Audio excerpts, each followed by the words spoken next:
All right, everybody, welcome to Rana's Radar. Now, this is going to be the first interview to be kicked off for SEMA 2024. There's a lot of unveilings that's happening. So many cars, so many beautiful cars and awesome builders. So I'm pretty excited. We're going to have a chat with Troy from BBT Fabrications. Troy, how's it going? Pretty good. How you doing, Raina? Good. Now, this is what it looks like. You've got builder and a car under the cover. That's right. SEMA 2024, how you feeling? I'm feeling good. We're finally excited to unveil this car. We've kind of had it done for a little while, trying to keep it under wraps, and today's the big day for the unveil. And the thing that I love the most about this is that the owners are here as well. So Jordan and Megan is here as well. Now, before we have a look at this, because it's going to be unveiled any minute, tell us about the build, how long it was, and maybe some inspiration. Give us some clues on what we're going to expect. Yeah, so right about 3 years, a little less than 3 years to build the car.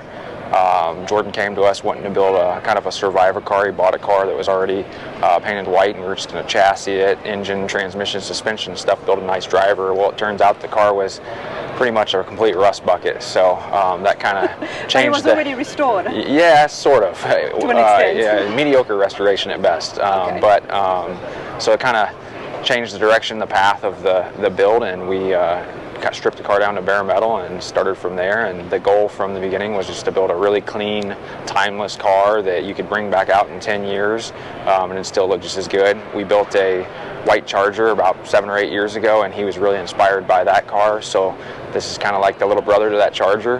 There's a lot of similar features from this car to that car. So we think everybody's going to like it. It's real tastefully done. Well, that gives me a little bit of an idea, which just excites me even more. And if you guys have not seen the interview with Troy we did at the Triple Crown of Rodding, we saw that Charger and it was just brilliant. I couldn't believe it was done 7 years ago. It looked so fresh and, like you said, timeless. Yeah, that's the whole goal with the Duster as well, is to, 7 years later we'll bring it out and withstand the test of time and be a real nice car that looks like it was just completed. The Duster. Check it out. It's going to be unveiled now, and then we're going to have a chat with Jordan as well. Troy, I'm super pumped. I love your builds. What's next for you? Oh man, well we got to get through this one first, next. But we've got several things. We'll probably have 2 or 3 fresh cars come out next year. We got a real big heavy hitter that'll be out next year, 59 Impala, but then we've also got some driver stuff, some Chevelle, a C10, lots of stuff coming. Super exciting times. Troy, let's get this unveiled. Alrighty.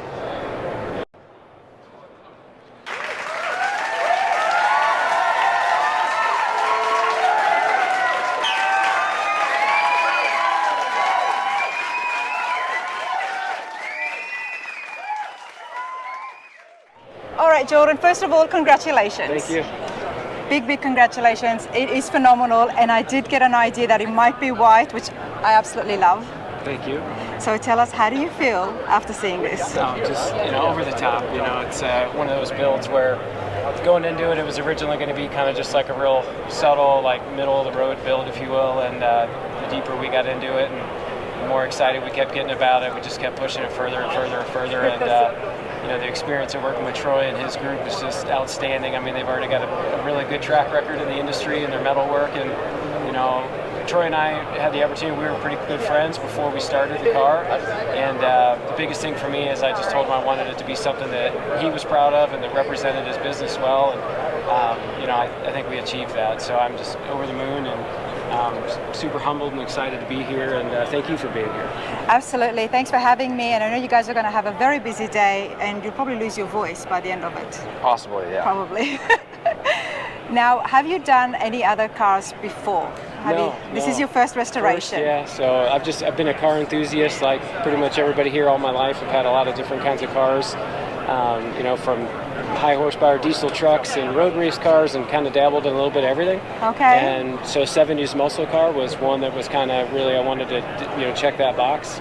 And Troy and I started talking about it, doing a car together and trying to decide what car, and for a 70s muscle car. And I'm a Mopar fan, just most of my stuff is Mopar. Nice. And so we were going through the decision process, and there's Troy, I think everybody already knows, he did the white Charger that was absolutely incredible. So was that an inspiration for you that you told him? It was a little bit, honestly, yeah. So I mean, that was the inspiration out of that car specifically, was the color combination, because I always knew the car was going to be white. That was kind of before we ever got started on it. but originally I was going to do black interior. And then when I saw the Charger with the green interior, and then he did the Firebird with the green, the P1 McLaren green in the red interior, really got me thinking about a color contrast. And so I started looking to see what Duster Plymouth had at that time, because I wanted everything to be really a kind of an homage, if you would, to the era of the car. And they had a color that they called Lagoon Blue on the interior. Okay. And I found that color and sent it to Troy, and I was like, hey, what do you think about this? And he was like, absolutely. So we changed the color for the interior, and I think we nailed it with the color contrast with the white. But yeah, everything, all the design ideas was to pay kind of tribute to the car and not change too much. Okay. And it's all like, so this is actually a factory Mopar PW7 bright white paint code. The interior was off. You know what's interesting, Jordan, is I've seen a few Dusters on the channel before. These are not high-end builds to this at all, but out of all the Mopars, they've always been my least favorites. But seeing this, I feel like it's different. It stands out, which is why we're going to have a chat with Troy soon to talk about exactly the modifications that you've made, because I think there is a fair few modifications here. Yeah, there is. There is. But then again, it still looks like a Duster, the body styles, but then it looks different and it still looks very nice. I love it. I'm loving the white. Now, you wanted to keep this as stock as possible. How much input did you have, or did you just give all the reign to Troy? Well, hopefully I wasn't too, intrusive, but I'm really passionate about this stuff, and for me it was about the whole experience. So, I was there at least once a month to kind of see the progress of the car, and not to, be in Troy's way, but I was just so excited. No, you have every right to be, and you're excited as well. It's lucky Troy doesn't have me as a customer, because I might be there every second week. But I say it was a collaboration, it was some stuff that, every time I had an idea or Troy wanted to do something, it was just a collaboration, and it was just a great experience, but certainly, I wouldn't change anything about it. Tell me, what did you hand over to Troy right at the beginning? Well, like for example, one of the major things we did that a lot of people don't realize unless you're a really hardcore Duster person is the engines are offset to the passenger side because the brake booster is so big on the firewall. Okay. And when a body originally got put down on the chassis with the engine in it, it didn't look the best with the engine being offset. So Troy called me and was like, hey, I'd like to center the engine. And I was like, I agree, let's do it. So that, as you can imagine, snowballed into having to change everything. Steering had to move, pedal box, the dash, everything had to get moved over the driver's seat. So, but well worth how it. And does that happen often, Troy, with these builds, that when you make one change, somehow it can change the entire build? Yeah, one little change is often 20 other things that you have to get involved with. But we try to assess that when we're doing these builds and make sure it's the right move. And for a car like this, definitely the right move. Not only just for pure aesthetics, but for performance too. Okay. Well, I appreciate that, Jordan, but I'm going to steal Troy now, because I'm going to have him take us through it and tell us exactly what you've done. Yeah, absolutely.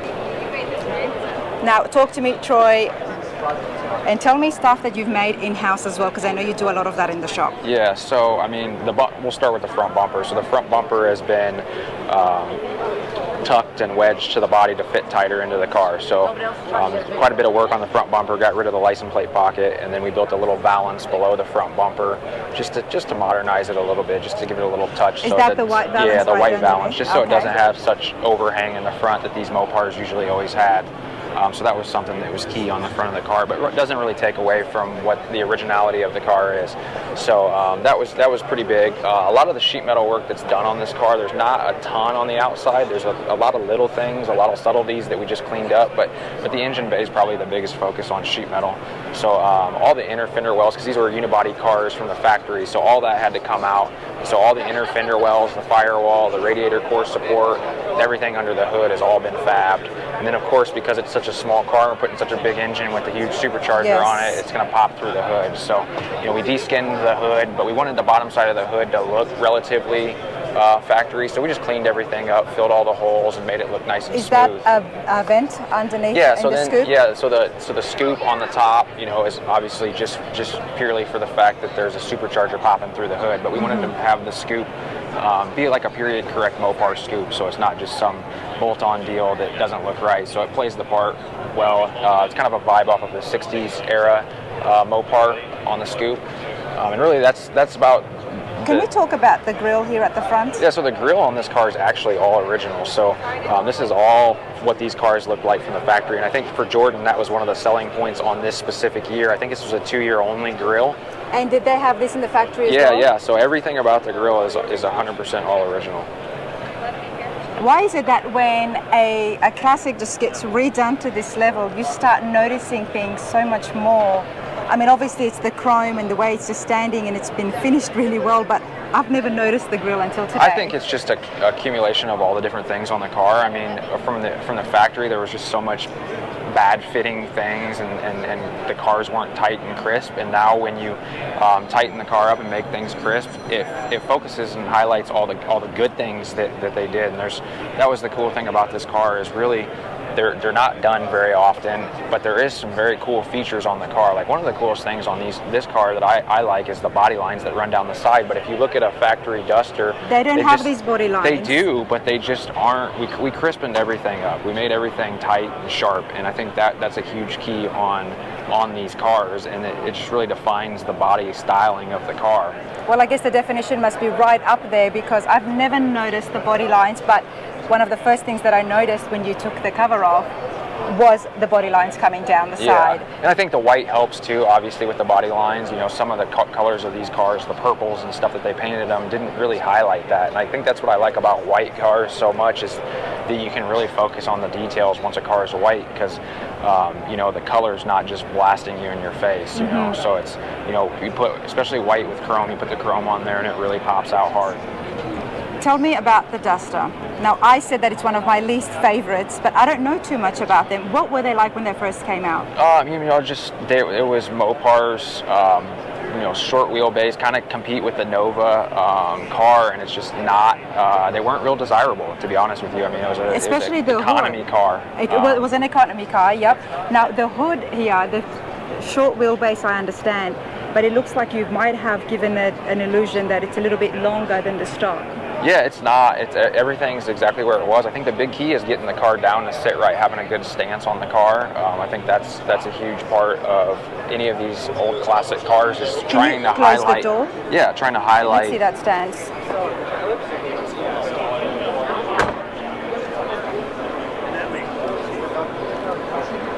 So tell me about the stance. Is it more difficult with a short wheelbase? No, it's the same, but I mean, the biggest thing when you go try to get a car to sit like this is being able to steer the front end, you know, because it's such a narrow, small car, is when you get the front wheel tucking in the fender well, it's hard to get them to turn. So, you know, that's something that we do, is make sure that the car can be driven at the right height that we think it looks best at.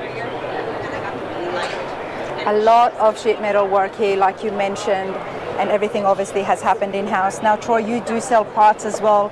Is there anything here that we can see that's yours? So there's quite a few parts on this car. Under the hood, the only part under the hood that we make is the radiator cap. So that's a part that we sell through our parts line company, Intech Auto. But we've got mirrors on the car, our door handles. We've got our shifter lever inside, turn signal levers. I love this. We've got a few of our parts on the car for sure. Okay. And how long was the whole build? This is about a 2.5-year build. 2.5-year build. One of my favorite features of the car too, that like obviously you just can't tell without looking at it, is the doors. Like, open the door and see how easy the doors open. All right, well, why don't you hold this then in that case? So Troy's, one of your favorite features, you're telling me, is the door. Yeah, so we all of our cars we update with modern latches and door handles. I love so that. They shut and open and close really nicely. So our door handles that we sell, we put a micro switch in them, so it's all an electronic latch. So when you push that button, it actually actuates an electric latch, and then it's got modern GM door latch in it. So if you notice how easy the doors open and close. That opened and closed like a 2025 car. Yeah. And I absolutely love that. So that is something that you sell at your shop? Yeah, so our parts line company is Intech Auto, and we sell the door handles that feature the micro switch, and then it runs any modern latch. So the latches out of this are out of a C7 Corvette. So the door should open and close like a C7 Corvette, and as you notice, when you open it and shut it, it shuts really nice. That's really nice. All right, let's continue on. What about the mirrors here? Yeah, so that's our parts line mirror too. That's our Aero mirror for Intech Auto.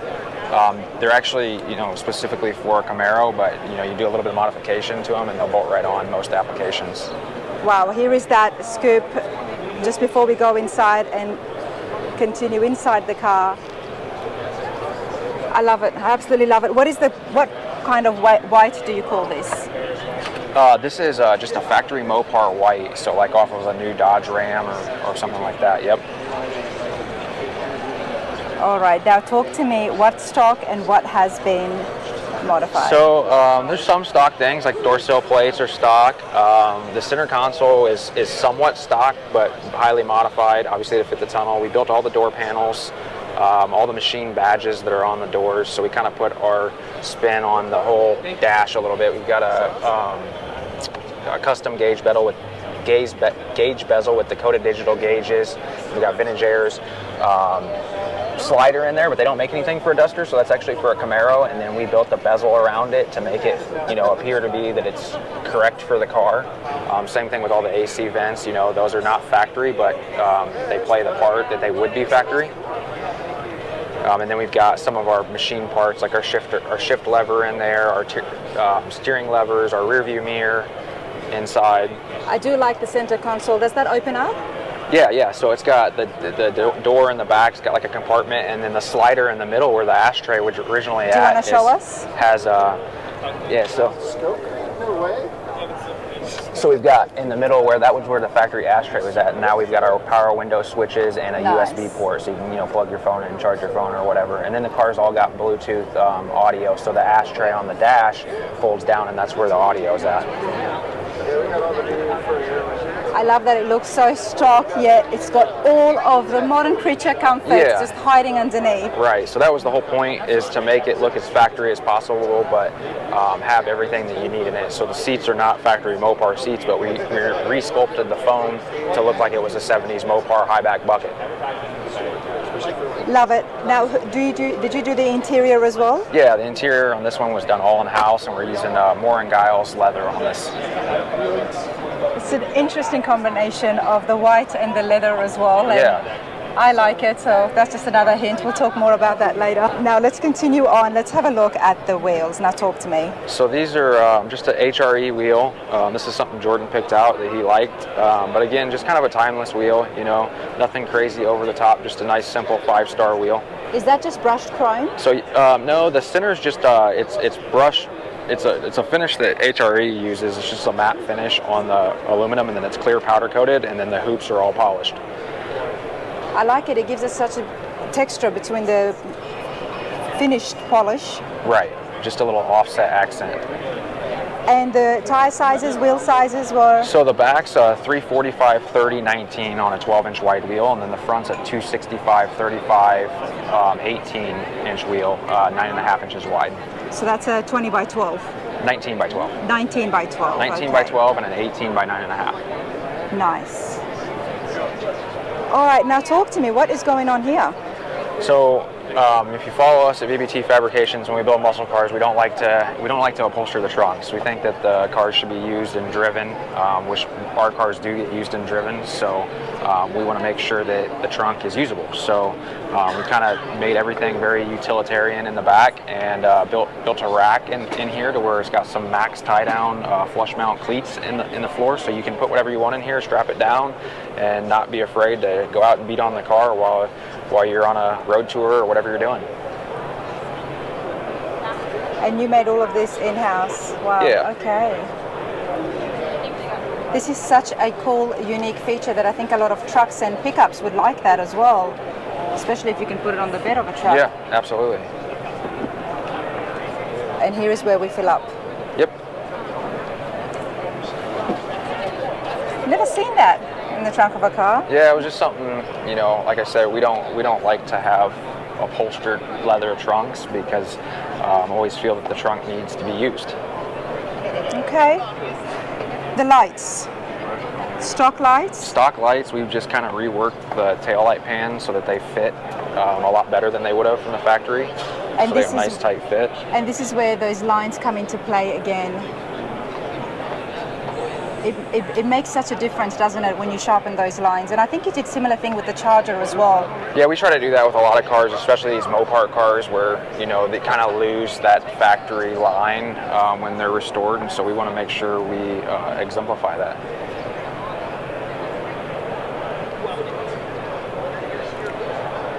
Troy, this is beautiful.